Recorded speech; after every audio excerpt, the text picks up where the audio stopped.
पूरी दुनिया को जब अंग्रेज हमारे देश को छोड़ के गए, अंग्रेजों ने जाते जाते कहा था कि ये तो हम थे जो 100-125 साल तक भारत के ऊपर हमने राज करके भारत को एक साथ रखा। अब देखना हमारे जाने के बाद इनसे अपना देश नहीं चलने वाला, इन लोगों से भारत एक साथ नहीं रहेगा। ऐसे अंग्रेजों को भी लग रहा था, पूरी दुनिया को लग रहा था।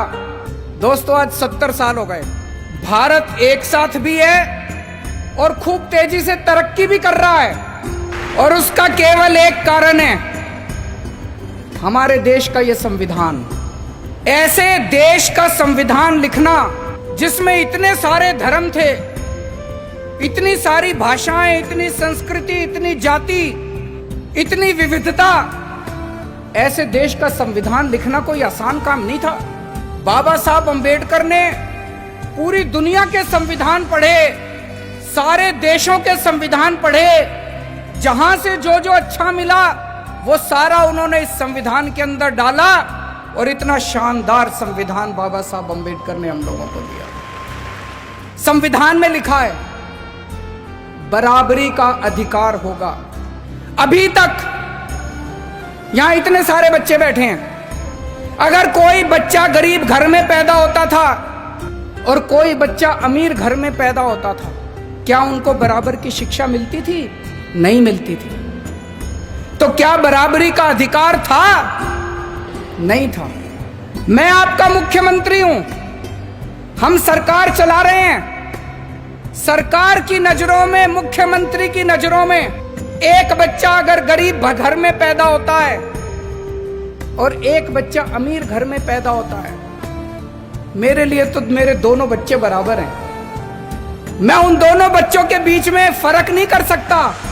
तो इसीलिए जब हमारी सरकार बनी, हमने अपने सामने सबसे पहला लक्ष्य रखा कि इस गरीब के बच्चे को भी अच्छी शिक्षा दिला के रहेंगे हम लोग। दिल्ली में जो भी बच्चा दिल्ली में पैदा होगा, चाहे वो गरीब का बच्चा हो, चाहे अमीर का बच्चा हो, सबको अच्छी शिक्षा मिलेगी, सबको एक जैसी शिक्षा मिलेगी। दोस्तों आज 5 साल के अंदर हमने वो करके दिखाया। बाबा साहब अंबेडकर का एक सपना पूरा किया हम लोगों ने। हमारे संविधान में लिखा है जीने का अधिकार होगा।